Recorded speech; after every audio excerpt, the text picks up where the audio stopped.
Hi guys, welcome to my first webinar for Float the Turn. This is Lucky Luke. Um, go easy on me, it's in my first webinar. I've done a fair bit of coaching online and a lot of teaching in real life, a lot of grinding, some poker writing, but I'm just getting started with the webinars. Um, there's some of my videos coming up on Float the Turn as well.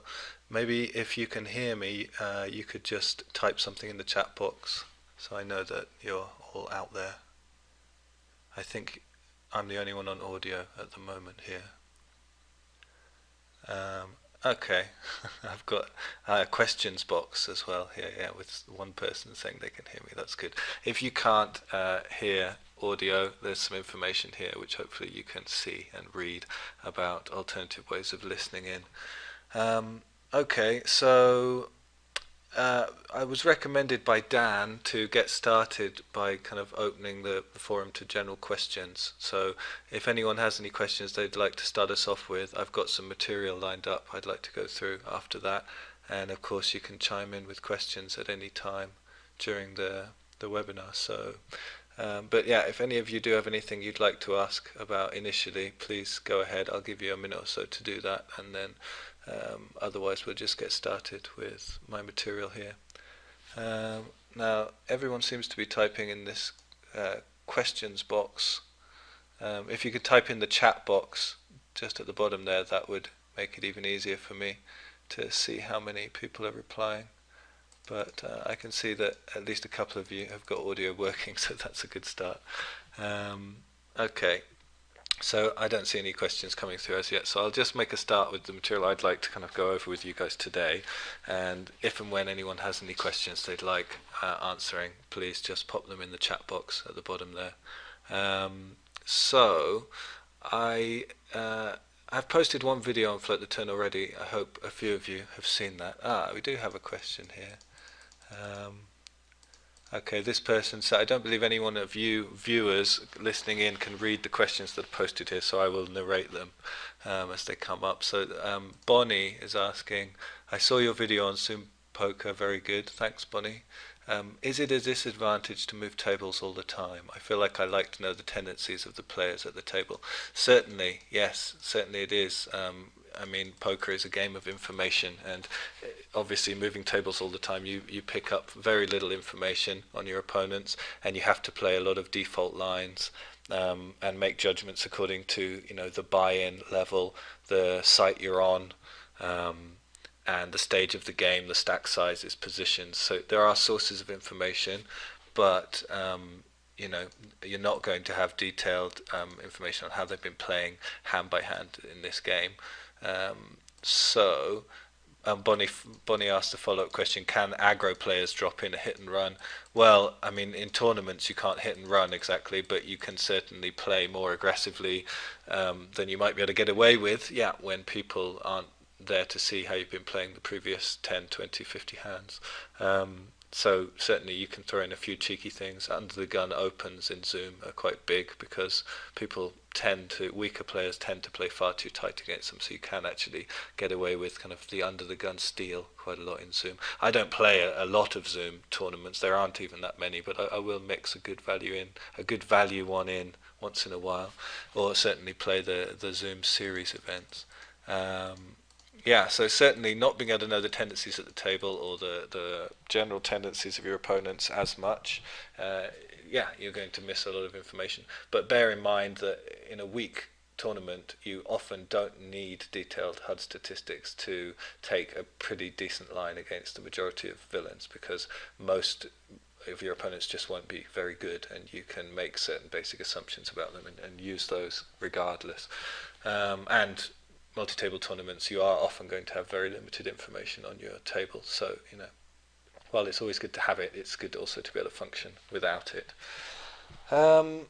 Okay, so I figure that since some of you will have seen my first video, and I've got another video coming up in a few days, we are going to do a bit of detailed hand history stuff in this webinar, but that's not what I want to start off with.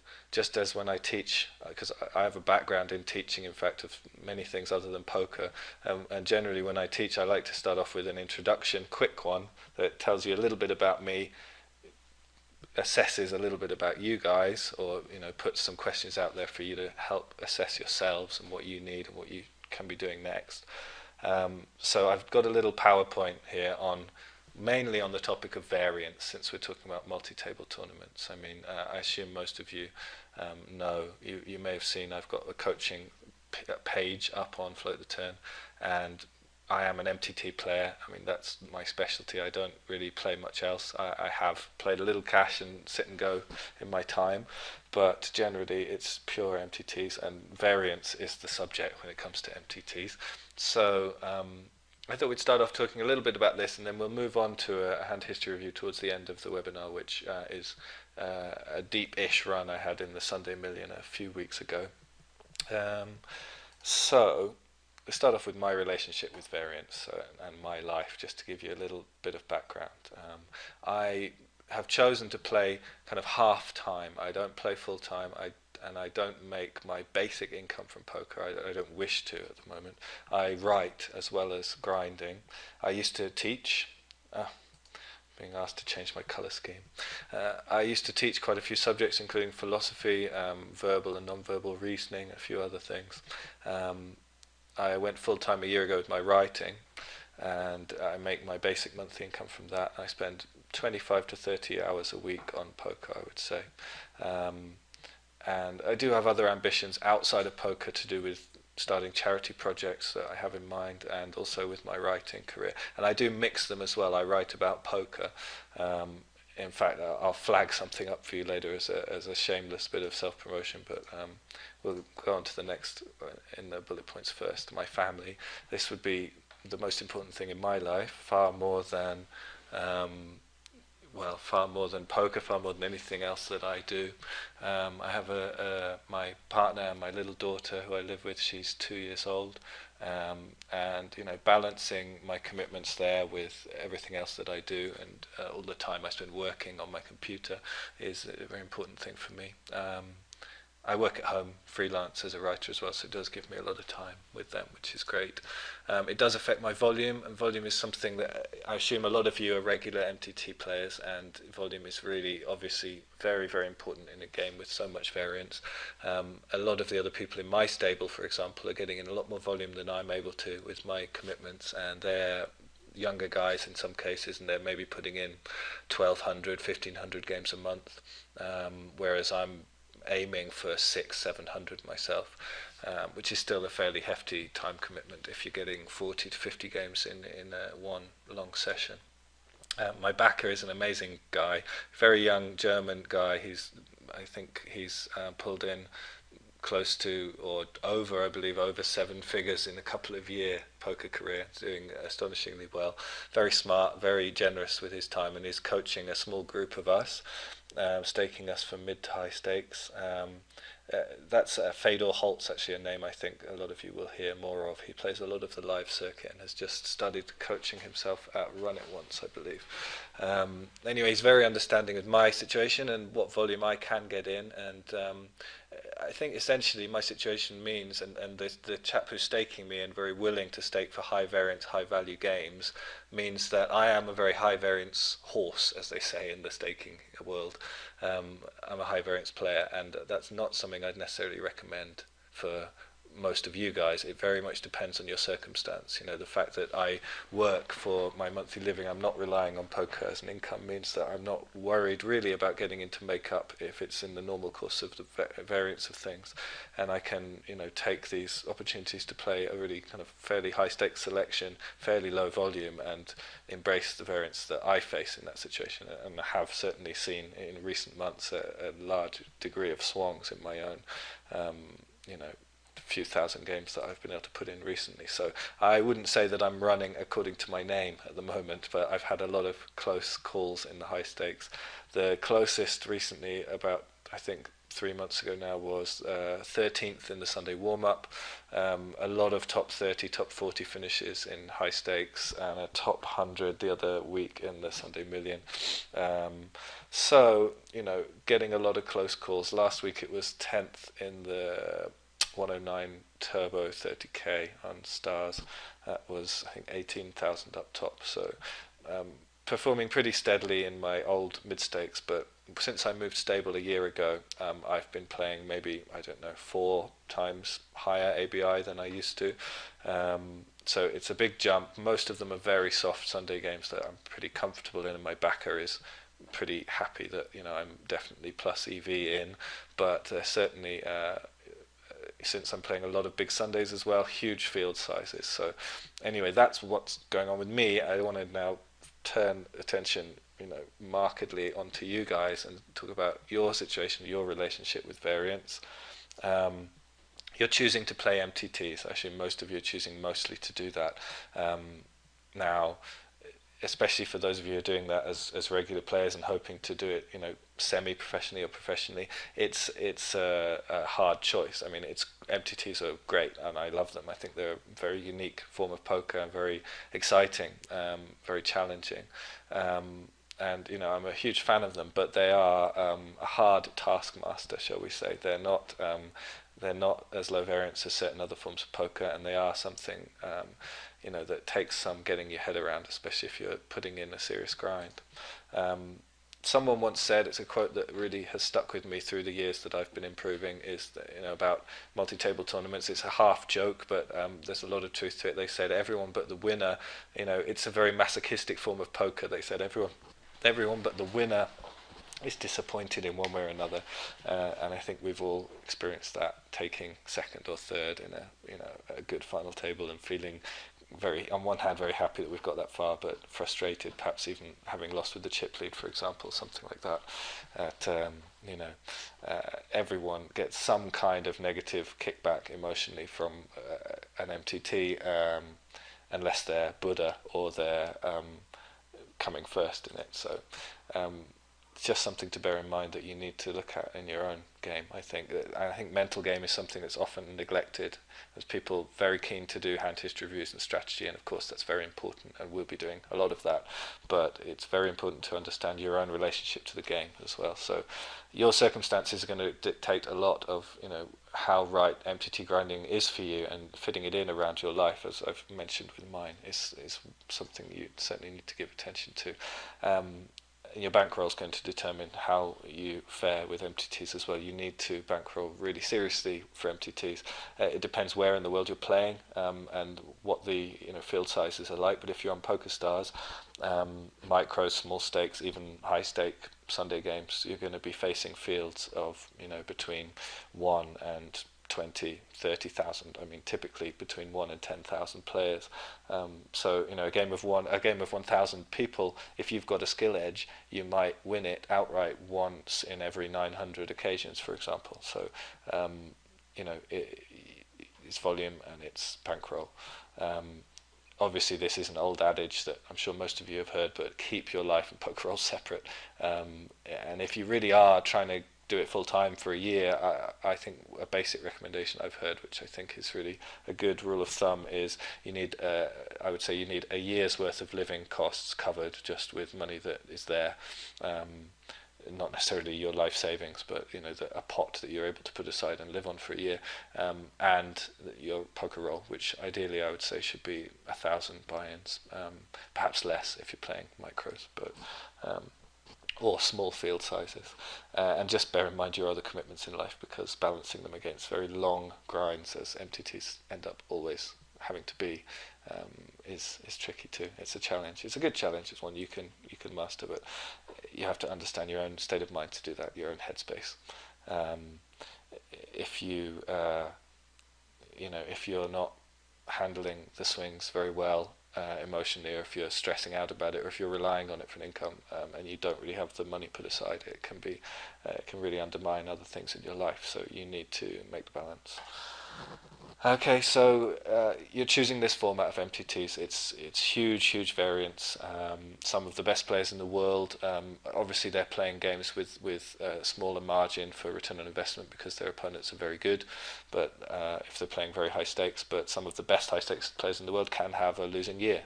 That shouldn't happen to someone playing mostly micro or small stakes, but you can still have a losing few months without doing anything wrong, even as a very good player, let alone if you, as most of us do, have some holes in your game. So You need to look at average field size as well, depending on what's available to you. If you want to keep your variance down, a good rule of thumb is to play under under 1,000 player games, or to keep your average as the average field size under 1,000 if possible. Now, if you're choosing to embrace variance as I guess I am in what I'm currently doing with my game, then you don't necessarily have to follow that to the letter. But if you want to keep your variance low as possible within the format, then that's a good way to do it. To an extent, you have to accept variance and come to terms with it and not let it get to you. This is pretty vital. We might look at quickly at how we might do that in a moment. And embracing it, on the other hand, is a choice. You don't have to embrace it. Embracing it is kind of flinging yourself headfirst into the void, if you like. It's just accepting huge swings. As I say, if you want to take the more conservative and perhaps more sensible approach of keeping that average field size low, mixing in those 200-player field games, things like that, then that's very, very much fine and probably the best way to go in most cases. Also, don't use variance as an excuse. We all do at times, but of course there's a close relationship between our skill edge and variance, so this is often overlooked very quickly. Obviously study is incredibly valuable, but it also will lower your variance. It will not just increase your win rate, it will lower your variance, because if you have a 30% return on investment average over a certain field of players, say in the $20 games for example, if that's our estimated ROI, we'll have a certain degree of variance, and if we have a 10% ROI, we're going to experience these swings of variance much more. They're going to have a much more serious impact on our actual bankroll. So, and as we move up, the opponent's obviously going to get more difficult, and the potential ROI is going to become smaller, and the variance is going to become greater. So now moving on to strategies for this. And again, I know I'm trying to move quickly through this so that we have time to look at some hand history stuff, but I don't want to neglect each point either. And if anyone has any other questions, please drop them into the box here or to the chat, and I will endeavour to answer them if you'd like me to go into anything in more depth. So, in our mental game, we have a sphere of concern, a sphere of influence, right? It's maybe something some of you have come across before. It's a pretty classic division. But it's a mistake we make all the time when we're playing. Something happens which is annoying, and we get pissed off about it, we get annoyed about it, excuse me. Our sphere of concern is things that we care about, things that affect the future prospects in that game, things that affect our stack. And sphere of influence is things that we control. So, if someone sucks out on us on the river, we played the hand correctly, we know rationally that we shouldn't care about it. It's a shame that we've lost chips, but we did everything correctly. And we have to remember also rationally that if there was no luck in the game, the fish wouldn't play, nobody would come back to the game, and there would be no way to actually win and prevail against weaker players. So you do need the luck element. It's just sometimes it's going to upset you. So being able to let go of that and separate these two things, not just as a rational idea, but in how we feel in the game. So understanding what tilt is and what varieties of tilt are is going to help you to make this distinction between what you care about and what you can actually influence and what you should focus your attention on. So hard tilt is something, it's the most famous form of tilt. It's when something bad happens and we get very angry and we burn our stack because of that moments later or half an hour later, or we just act more spewy, or we let our emotions get the better of us and undermine the quality of our game. Soft tilt, we're doing the same thing but much more subtly. Soft tilt might happen when you're tired, if you're feeling bored or not very engaged with the game, and it's just the gradual, slow decline of the quality of your play. Now, it's kind of harder to notice, but just as important. It can happen for lots of different reasons. It might be lack of engagement with the game or tiredness, but it may be also being rusty or being preoccupied with other things. it not having been the right moment to really sit down and play. And then winner's tilt is a kind of rarer form but kind of interesting, which is when someone becomes complacent or becomes kind of too ego involved in how well they've been doing or playing, and actually ends up playing worse as a result because of that. Again, because of the emotion attached to pride or ego, which kind of derails the balance of their thinking and intuition that they're using to play. We'll come back to rationality and intuition another time, because the two things actually I think work very closely together. It's useful to think about that, but it's one for another time. So another mental game leak is results-oriented thinking. It's just a really simple analogy with basketball or with any other sports game. Again, this is something I think I heard long ago, the basketball analogy I thought was a really good one. Someone was saying, if you throw a basketball 10 times and, you're missing the hoop, you can make quick adjustments and learn very quickly what adjustments are necessary to get at least closer to getting the ball in. If you do that with poker over single instances such as that, or a run of 10 hands, you're going to be making all kinds of wrong or incorrect adjustments, because you're going to be adjusting to the immediate result of that hand, and nobody can distinguish, especially when they're beginning or learning. We're not going to be able to distinguish where skill ends and luck begins in a specific hand until we have thousands of such hands to think about, to review, to learn from.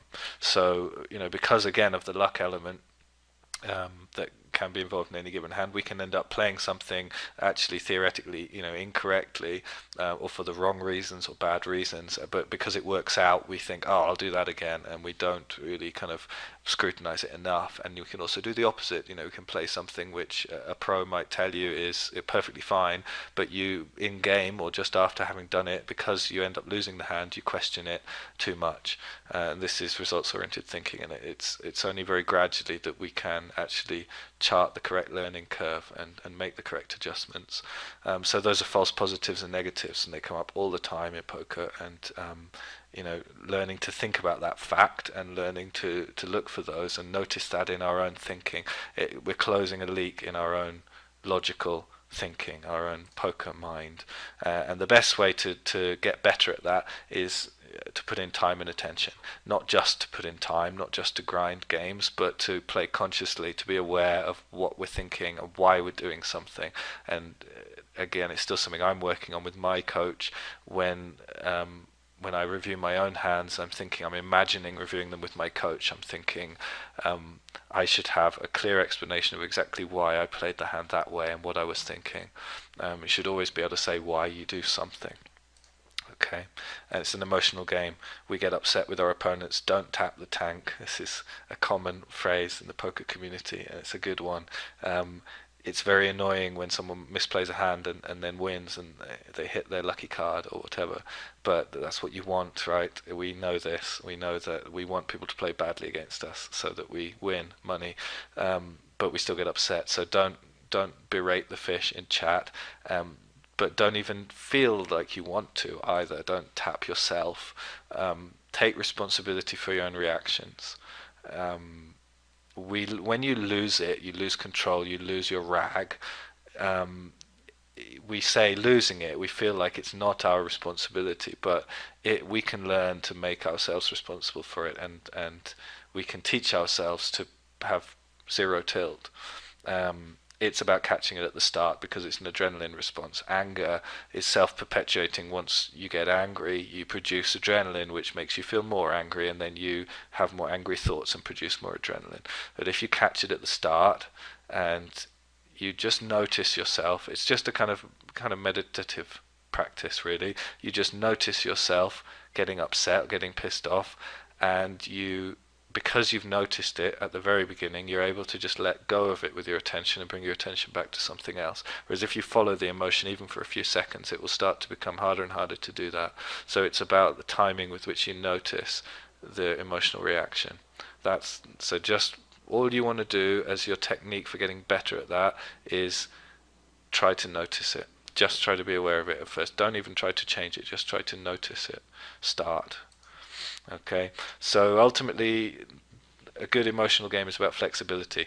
Yes, poker is a very aggressive game. It's a game where we don't want to play too passive. We do want to play aggressively, but as with the classic analogy of the ninja, you want to temper your aggression. You don't want your aggression to control you. You want to be using your aggression. So the analogy again would be, instead of a strong pine tree, the analogy would be a willow, which if the snow falls on the willow, it bends and the snow falls to the ground and it flips back up. We want to be flexible with our emotions, okay, while still being able to be aggressive. This allows us to change gears more easily in game, and to switch it up without being ruled by our reactions. And again, just this concept I want to come back to of holding lightly. Sorry, there is a question. I think I missed it. What does the I stand for? I'm not sure I know what you mean, Adrian. If it was on a previous slide, I'm sorry. ROI, I'm sorry, I should have explained that. Return on investment. ROI is your return on investment, which is, how much you expect to win long term in a certain field against certain other players. So you might say, I estimate my ROI against this field to be... Oh, I'm sorry, ROI, sorry, not RIO, my bad. Results-oriented thinking. No, you're quite right, it should just be RO. That was my mistake, Adrian.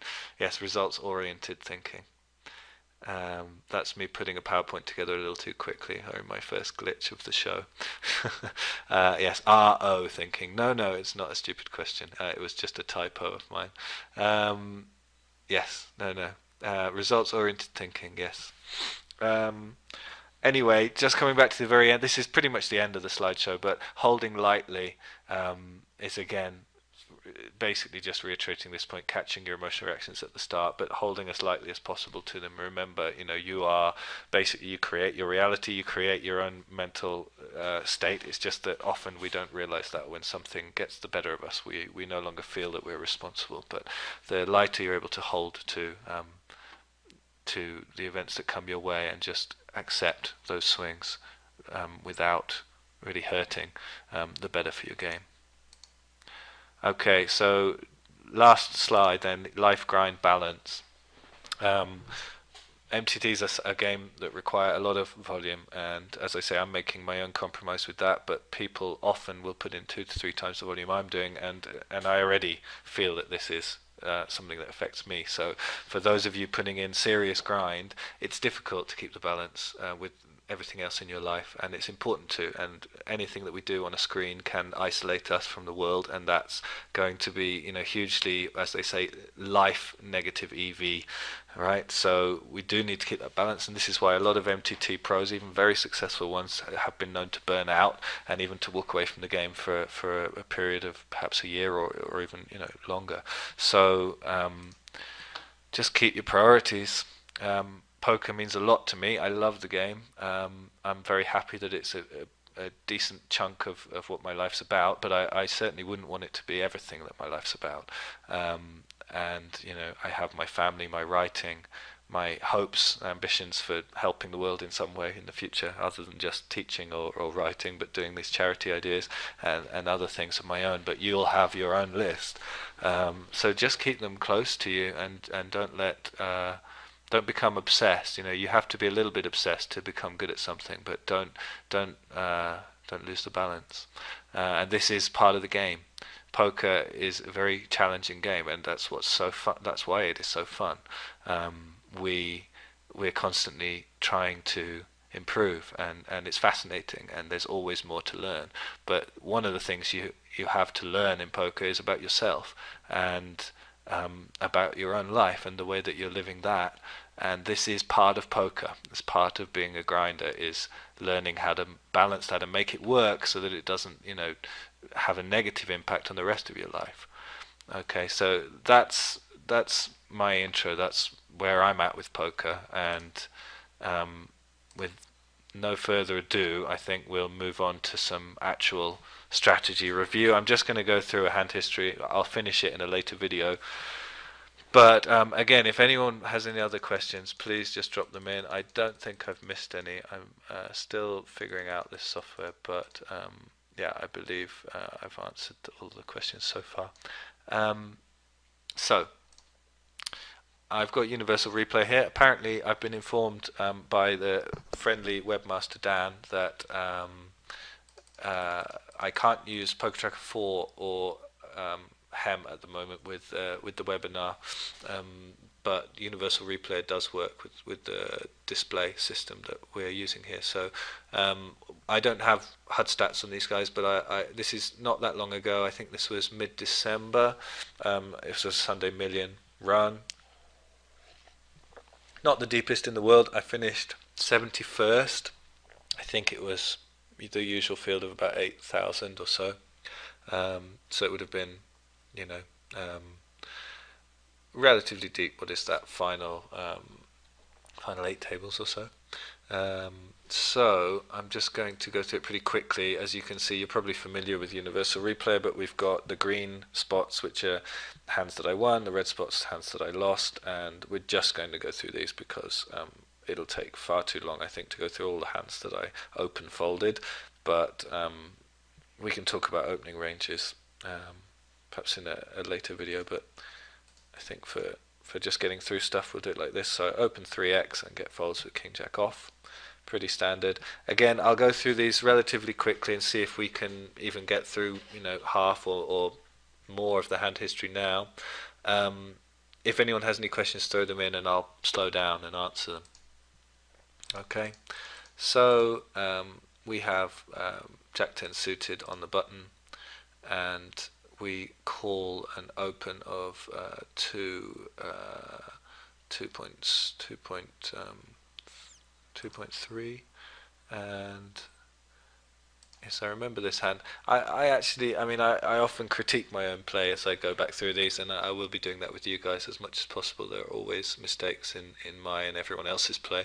I think this is a bit ambitious to float here. We do have position. Kiko, we have no information, obviously. It looks like I late registered this since he already has some chips. But we're still in level 1. Oh, sorry, no, we're not in level 1. We're still in one of the very first levels. And I think this is fine if we're heads up, but I think it's a bit ambitious to float here, even though he's going to c-bet all the time, and he's going to have a reasonably wide range. But I do just see it's a kind of fairly classic line heads up, just float the turn. Sorry, float the flop. I'm thinking of the site itself. Float the flop, and when they check, try to take it away on the turn. So I think the line's fine, but I think it's perhaps a little bit ambitious with another player in there. I don't think it's too bad with that fairly dry king high flop. Okay, so we're opening the suited queen. I'm going to go 3x at this stack depth. You'll see, generally I just move it down to 2.5, somewhere around 50 to 70 big blinds. And I'll move it down to a straight 2x, somewhere between 20 to 30 big blinds. Not my big blinds, of course, but the effective stack. So once there are a couple of people at the table who say have less than 30 big blinds or less than 25 big blinds, I'll generally move down to a straight 2x open. Various reasons for that, again, which perhaps we'll come back to. I don't want to go too in depth into a tried and tested topic. It's had a lot of discussion already, but that's generally what I do. A lot of people go 2.1 or so as their kind of bottom end because they don't want to be flattered too often, which I think is fine. I think it's kind of a personal taste thing. So we are going to defend here. This is something I've been doing a lot more with my current stable, actually, because I've been taught by a guy, Fedor, as I said, who has played quite a lot of heads up and is very much in favour of defending. And I think it's something that's happening a lot more in MTTs over the last couple of years. But I think this is quite an easy defend. Obviously, we'd be much happier if it was suited, but we're getting 3.3 to 1 with a decent-ish hand. We're not going to get carried away when we miss, and we're just going to let it go. Okay, so pick up sixes, and of course we're just flatting. There's no reason to anything else at this point. Get carried away with 3-betting so early. We do hit what we're looking for, and we raise. I think there you can debate the sizing in various ways here, but I think the sizing is, not too bad. I mean, I think we can go anywhere between 720 and 1,000 really. I don't want to scare him off. I don't mind giving him some kind of a price because I'm going to slow down on quite a lot of um, you know diamonds anyway. And actually, we get cold called by Miley here, and so Miroa comes along too. We hit a very safe card, and we just put in half the pot, which I think is fine. Again, I mean, this is something I'm working on in my game as well. So let me just back that up a little bit. Um, I think something I really need to improve on myself is planning my bet sizings over the three streets, so that, I mean, I'd much rather here have slightly less than the pot to shove rather than slightly more. So I mean, in retrospect, and I mean, it's Sunday Million. I'm going to have probably 12, 13 other tables up, so I can perhaps forgive myself not for for not sizing everything correctly, but it's something to work on. So you know that said, so I think we could probably go 860, 920, something like that, and then the pot would be that much bigger, and we could still go half pot actually, and then still comfortably get in a bit less. It would be 6,000 or so rather than just over 7. Anyway, we do get folds here, and yeah, I mean, given that there are two of them in it, I think there's no reason not to try to get paid off here. Um, I think we just have to hope one of them has a big value hand that they're willing to get it in with. They're going to be quite a lot of soft. Uh, there are going to be quite a lot of soft players. What if a diamond or spade came on the river from Bonnie? Well, yeah, Bonnie. If a spade came, I think it's easy to answer that one first. And if a spade came on the river, I think I'm still going with it. I'm not too worried about people getting there with back doors.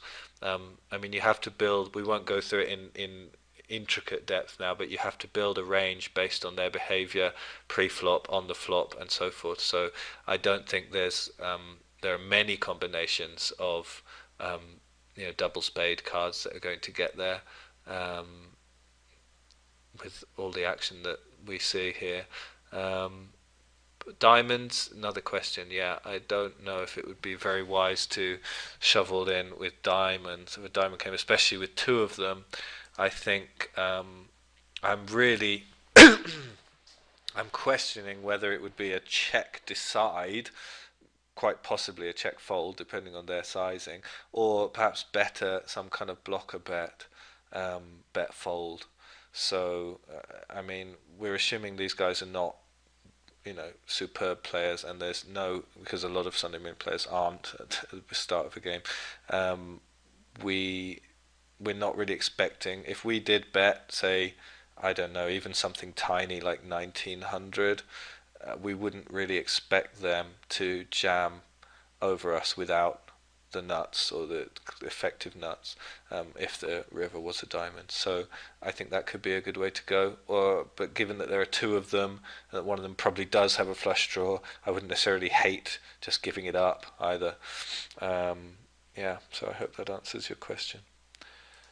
Okay, so we pick up ace queen off, and we get folds. Nice simple hand. So then we come to the first big losing hand. So big losing hand with aces.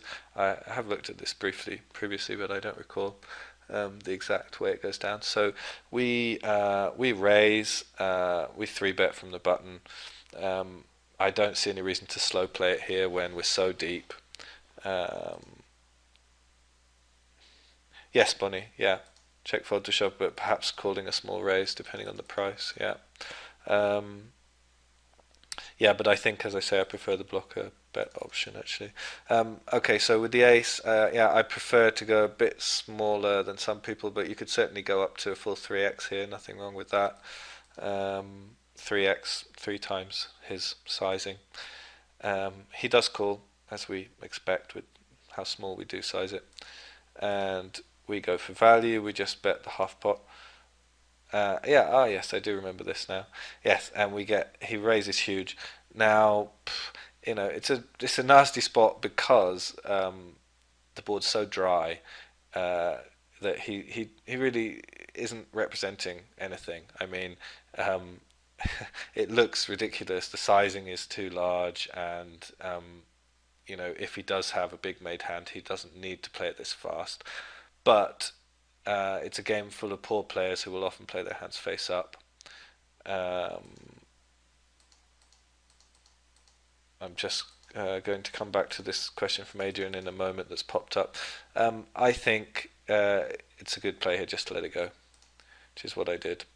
I just don't see any other choice other than just kind of getting it in, and I think getting in this deep is just kind of suicidal. I definitely don't like the way they play the hand, but I think quite often it is actually just someone misplaying a monster in this kind of situation. So I make what I think is a disciplined fold in that spot. So let's just go back to a question that's popped up here from Adrian. He says, sorry, if you have time to go back at some point, what size of a blocker bet would you have made if the diamond fell?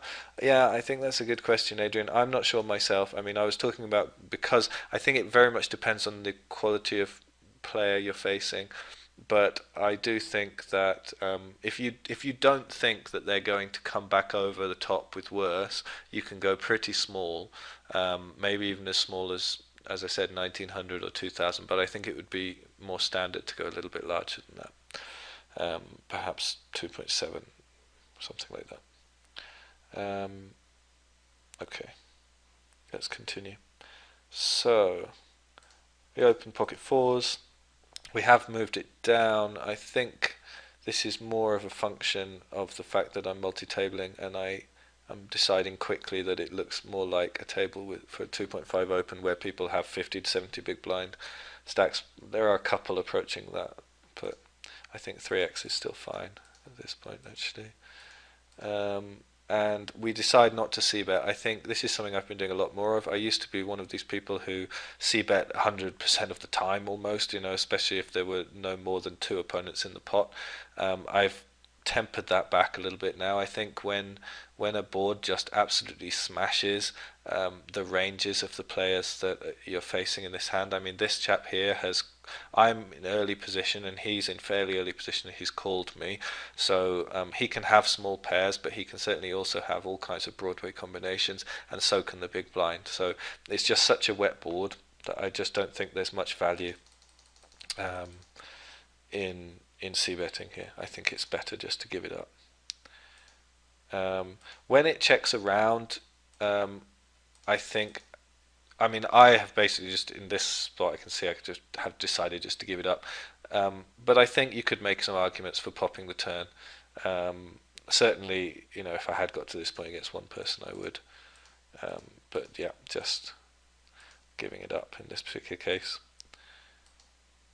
And moving on to King Queen off, where we just flat call.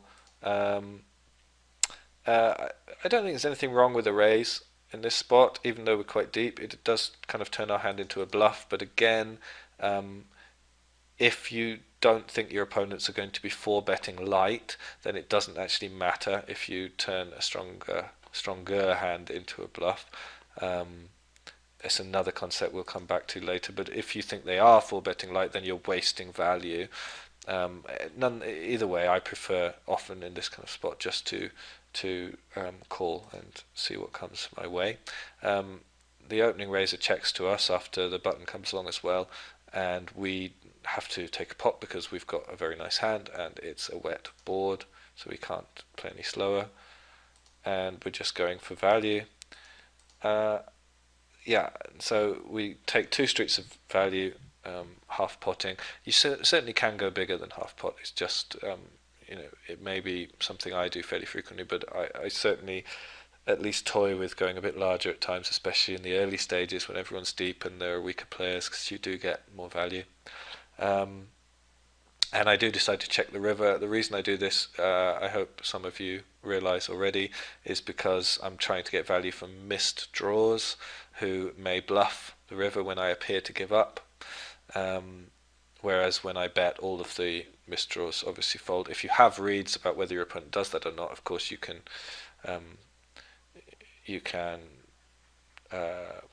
adjust your game accordingly. But in this case, I also didn't think that there were a lot of weaker queens that were going to call me for 3 streets.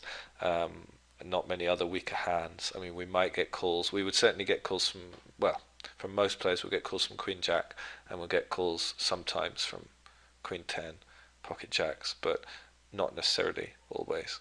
So anyway, in this case, I believe we do. Yeah, we do lose value versus Queen Jack, but I think it's fine because we're going to get value from all those missed draws that make up a pretty big part of his range. Okay. So moving on to the next hand I opened, which was King 5 suited. You can see we're now doing a 2x open as 2.5x open as standard. It just gets folds. We open pocket 3s and get folds, so a lot of small pots at the moment. Pass quickly over these. Again, just stealing with a decent kind of range. I'd probably open, just to give you a rough idea of what ranges I'm opening.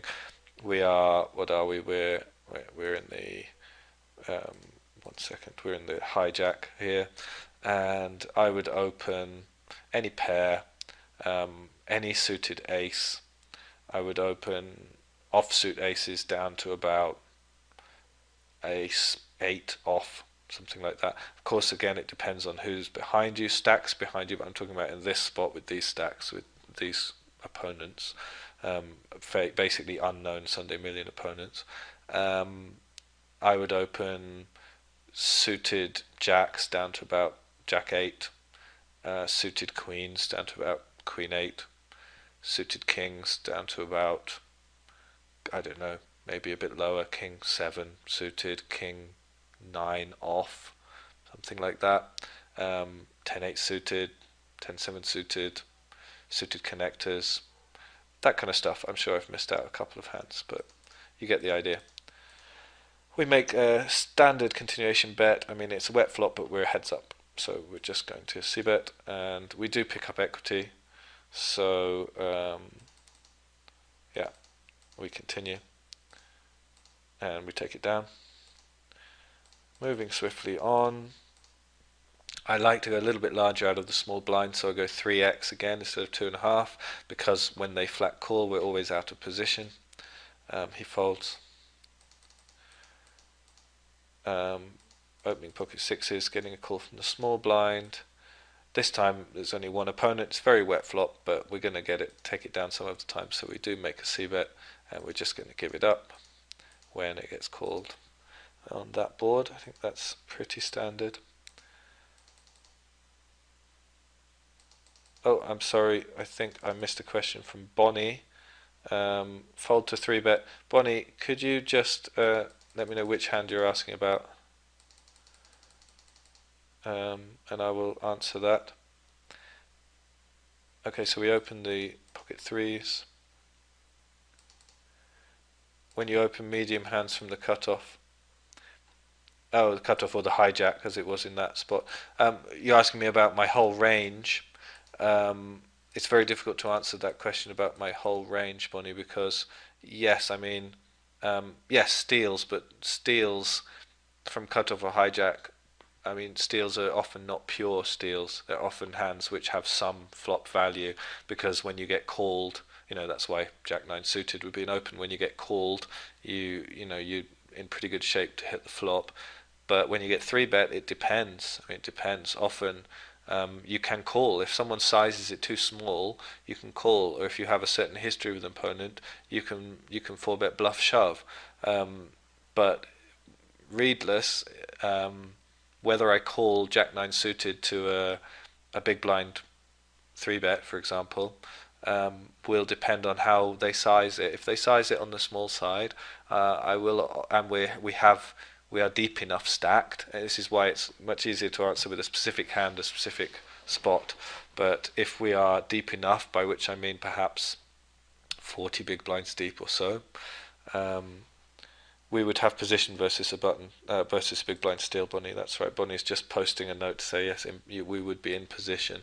Yes, often versus a steal when you're opening in late, you will keep position when you call the 3-bet. So you can do that if you're confident in your post-flop play and you're deep enough stack to do it. It's a concept I think will bear talking over when we're looking at specific spots where that does happen. So let's continue. So we just open threes here and give up to a donk on a monotone board. I think that's very wise to give up there. We open queens and we get 3-bet. I think this is kind of at least a vaguely interesting hand because we do decide to flat. We are, I mean, looking at it now, um, yeah, I mean, I think it's close. I think you can make an argument for just stacking off pre-flop here. I certainly would try to stack off with kings and aces here.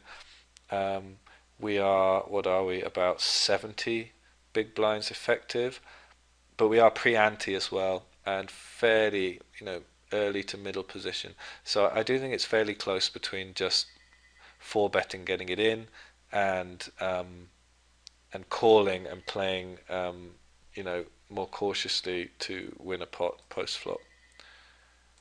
Um, this is, yeah, this is one of the most annoying hands I had in the early part of the game. But um, because he's played aggressively pre-flop, we don't want to.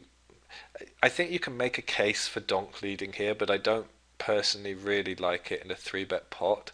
I think there are times when you do want to donk with a really strong hand on this kind of board, but I think certainly there are very strong arguments just for letting the person who raised pre-flop keep initiative. They will very often keep betting here, and then we can raise. So I think a check raise here is a more standard line certainly than donk leading, which is anyway what I did. I checked into them, and unfortunately he does check behind. Now a card that we're not in love with comes on the turn, but with the ace of hearts is already out. This means that our opponent's going to have far fewer combinations of flush draws than he might otherwise have. We just have to take account of that, in understanding his range, because people play ace suited hands a lot pre-flop. So he's if the ace wasn't out, he would have ace king suited, he would have etc. Ace queen suited and so on. Since the ace of hearts is out, we don't have to worry about any of those hands. So it's pretty unlikely he has a flush. So we're just going to play it for value. We may, I think, we may even be stacking off if he plays back at us. It's an interesting question actually, and one I hadn't considered. But yeah, Bonnie sends another message here saying he would have c-bet his flush draw. Yeah, I think that's also a very good point. So, but nonetheless, he doesn't even have many getting to the flop anyway. So we're just betting for value. Unfortunately, a card comes which we really hate then on the river. I really don't think we can go for any value here. And personally, I don't really think we can. I mean, perhaps we should check call, and perhaps this is a mistake. I believe I check fold this spot, but yes, he doesn't have a lot of made flushes on the turn, but he certainly has plenty of hearts, single heart hands, and I'm not really convinced that he's going to turn a lot of hands into bluffs here. Perhaps we should make a check call here. I think this is an interesting one. I do decide to just let it go because I just don't think we're good often enough. But I think it is a debatable one. So we open twos and we make a very, I think, pretty ambitious c-bet. It is a very, very dry flop, so I don't really hate it, but I think it's totally standard into 2 people, but I think it's a bit optimistic into 3. It does work, and we move on. So opening king queen off, getting folds. That would be the bottom of my opening range under the gun and this kind of stack depth, I think. And again, just very standard little small pot hands. We decide to come along with Jack 10 suited and flop absolutely nothing and get out of the picture. We open in the suited ace and folding to the shove. I think that's standard. We're certainly not priced in. If he's shoving with maybe 8 or 9 blinds or something, we probably are priced in. But he's got plenty. He's got 16, so it's an easy fold. Opening the suited king, getting folds. It looks like quite a bit of small ball stuff in the next hands. This is kind of an interesting one. The ace queen off in the small blind. There are times when I will flatten the small blind. Some people would argue you should never flatten the small blind. I don't necessarily agree with that. I think it depends on the big blind's tendencies and other things, but certainly with two of them, ace queen off isn't going to flop that well in a multi-way pot. We're out of position, so I do prefer to raise. That said, I don't think we can stack off. So, if you know, as I mentioned in a previous hand, if you know that one of your opponents in the hand is going to be 4-betting light, then you have a reason not to do this, because you don't want to waste the value of your hand and have to fold to someone 4-betting Jack 10 suited or something strange.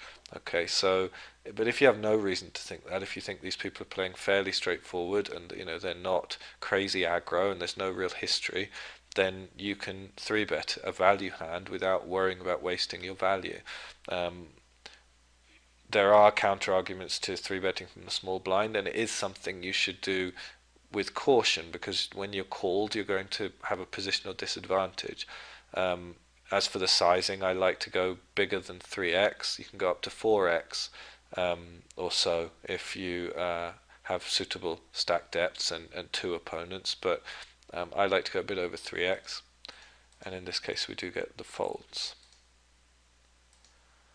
Okay, so we pick up aces, easy game, 2.5x 3-bet, and sadly we don't get any value.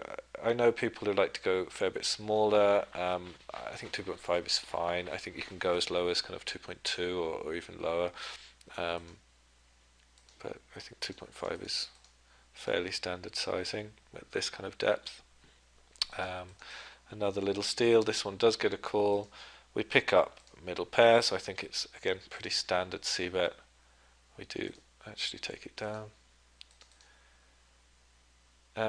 This one is kind of interesting. I certainly don't mind limping behind. I would never open limp, but I don't necessarily mind limping behind certain spots. But I think I would limp behind here with very small pairs, like fours, say. But I like raising here. I think you could go a little bigger if you like. You could go 1050, say. Isolating the limper, standard kind of option. We're both early positions, so a little less standard, but still I think probably the best option. And then I do check. I quite like the check. We're not really scared of the jack, but he's not going to call with worse very often, and we can probably get more value on later streets by doing this. So it's kind of pot control, but also to get more value from him. He can try to bluff here, and we can call him down. He does actually bet very small, but we do call. And if he bets really small again, I would probably be inclined to raise. I mean, not necessarily with a spade on the river, but yeah, I would rather, if a total blank came on the river, I would probably raise another micro bet. But as it is, he bets a third of the pot, so we just call him off, and he actually got there. But I still think it's fine. I mean, I suppose you can make an argument for raising the turn, but I don't think it's too bad just to call him down. Okay, so again, now this is a spot where in game I flat call, but I quite like a raise actually. I mean, I've been doing a lot more defending of my big blind than I ever used to in the last few months, and part of that has made me more passive in the blinds. It's something I'm exploring and doing a lot more post flop play. But I think with an offsuit hand like this, I still quite like a 3-bet, just 3-bet fold, 3-bet as a bluff. But we're just giving it up again on a king high flop. I don't really want to float him out of position. Again, this is something I'm working on in my game. In spots where you miss, I think there are better flops for it than this, but in spots where you just miss the board having called the big blind to say a late position open, you have a range of options open to you, okay, in this spot, and it's fine to do this, to give up. You don't have to play every pot, but the range of options are: you can donk lead, you can check raise, you can check call or you can check fold. So I opt for check fold here, but there are different arguments for each line with different textures versus different opponents, and that I think is something I'd quite like to do a whole video on later, as it's something I'm still working through myself, is what kind of flops to choose to do that on. I think in this case, the fact that it's a king high rainbow flop, it's hard for me to represent much by raising or by donking. Um, and yeah, I think personally, I think it's just more sensible here just to not get fancy, to give it up. And that is something I should have put in my slideshow actually, about mental game, is that we can kind of end up playing against ourselves sometimes when we get too fancy, especially when we don't have reason to, or when our opponents don't really merit it. I think a lot of you guys are playing kind of small to mid stakes, and I think in that kind of that kind of level of the MTT world, you often don't need fancy play at all. You just need strong ABC game, and you need to be able to step it up a gear versus better opponents, but versus most you won't. So yeah, it's just a little extra thought in there. Okay, this I think is a fold. I think it would be a lot closer for on the button, but I think it's just a fold here versus his stack size, unless we have reads. Then we open the suited Kojak under the gun. Again, pretty much the bottom of my range. He donks, double donks, and we do just call him down. Again, I think we can make arguments for betting for value on the turn. I think I'd rather do it on the turn than on the flop, but you could even argue for that on the flop. I take a simple line, I just call him down, and then we hit a great card on the river that we're very happy with. So we do actually raise and get some value on at the end there. He shows up with nonsense. Okay, so moving on. We'll just do a few more minutes of this because we've done an hour, but I'd like to give you guys, value for your money, and it's my first webinar. I'm not going to be as smooth as in later shows, so I'm going to go on for another, say, 10 minutes or so, and then wrap it up. Please, if you have any general questions or questions about your own game, hit me up with those during the next 10 minutes while I just go through a few more of these. So with ace-3 off, we just open and fold to pressure, which I think is fine. Certainly no other option really there. Again with the pocket 2s. Okay, pocket 9s. We open and get no action. So a lot of these small ball hands will just whistle through. Opening the ace-9 off, and again, if we had a big read here, we could get fancy and do something. 4-bet shove. But yeah, I just don't think it's quite there in this case. I mean, let's see, how much do we have effective? 26 big blinds. Just trying to think what range I would actually get it in with here. I think I would need to have my HUD stats from the game to be sure about that, but certainly this, I wouldn't get it in. I don't think I'd get it in with ace-10 here either, unless I had a strong read on a very aggro player. So opening the ace-king off, getting the folds. I'm sure there's some big hands coming up here somewhere. We get a walk, which is always nice. Okay, and we start to shove, so we're getting down to the wire a little bit. We're getting down to, what do we have here, 14, 15, almost 15 blinds. So you do need to know your shoving ranges. You shouldn't become a shove bot either. There are always options, and there are spots where you can open, you can raise and then fold to a shove with 10 blinds effective, button versus big blind. But they are very few and far between, those spots, and you shouldn't get carried away looking for them. So raise fold is an option. I have a question popping up here about ace jack. The ace-9 hand. A question from William, who asks, on the ace-9 hand, if you had ace-jack instead, do you get it in? I'm much more inclined to yes, William. I think readless. Let me just go back to it. What were we? There it is. No, that's not it. Let me just go back to it because I want to double check the positions before I give you a final answer. So yeah, it was cut off. Yeah, I was just checking whether it was cut off or hijack.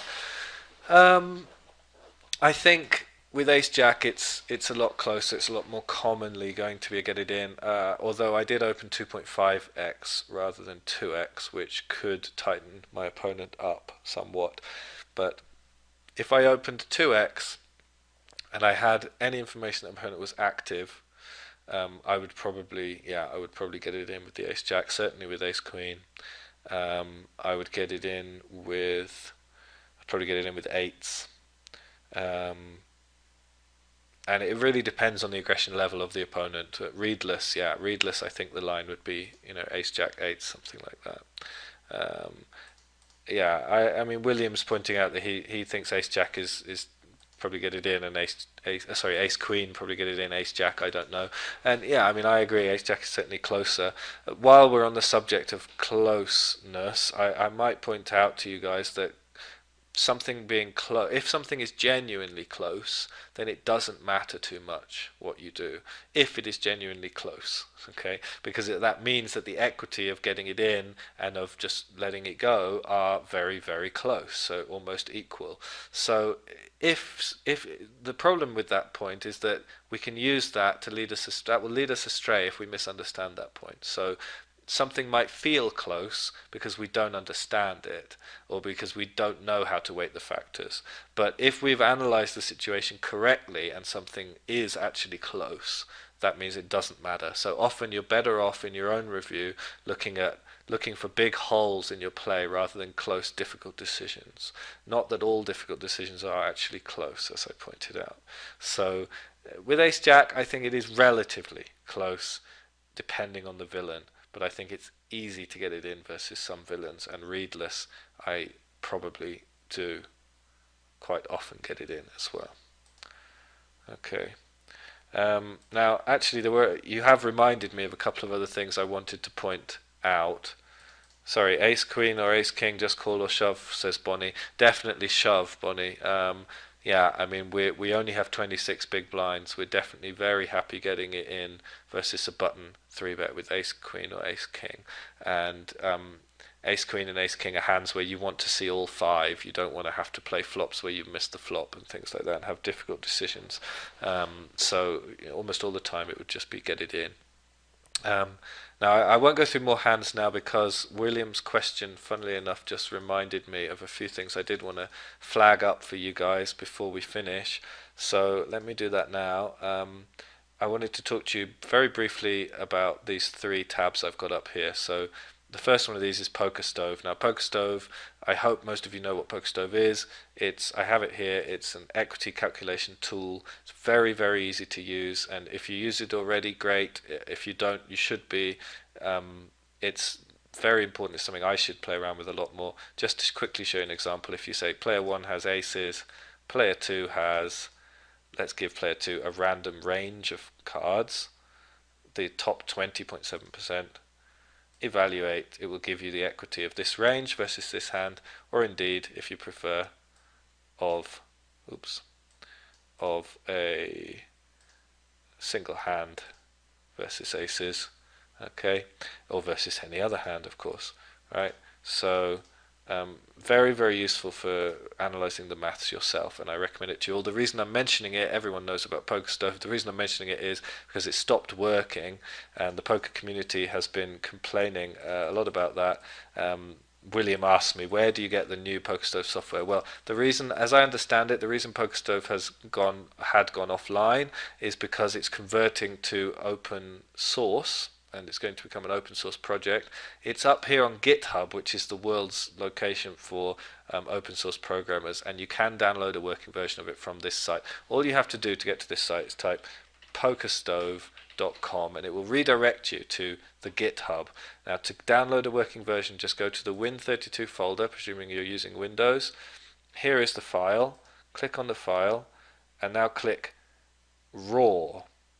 When you click Raw, it downloads it for you here, okay, the exe file, and you can open and use that. Okay, yeah, Bonnie mentions Equilab, that works as well. Poker Tracker also, as William says, has its own review function. But I'm a fan of the old school poker stove, and I'm just flagging it up for you here, guys, to say that there is still a working version available from the person who made Poker Stove. So here it is. So use it. Just to come back to the variance thing, if you haven't read this post already from Noah SD, quite a famous MTTer, it's just a breakdown of the pure numbers of poker variance for different levels of players, and it uses Sean Deeb as an example and considers what's the theoretical variance for a Sean Deeb player or for a more average MTT player, and it just talks you through the numbers, and it's a nice little wake-up call. It's perhaps not the most heartening reading, but it's very good reading on the subject of variance and coming to terms with it. So that's just search Life as an Online MTT Pro by the numbers brackets It's Hard. It's a great blog post that's become quite famous in MTT world. And I'm just going to flag up my work as well. This is the latest series I've been writing about poker. It's the Tarot Guide to Poker. It's on Part-Time Poker, and it's all about mental game. And since we started out talking about mental game, I thought I would just flag that up for you. I'm still in the process of writing these. About half of them are already up. It goes through all the key tarot cards using the symbols of the tarot card to unpack some important ideas about mental game. Okay, so that's the game inside your head on Part-Time Poker. Anyway, yeah, those are the things I wanted to flag up for you tonight, and I'm really grateful for you guys tuning in.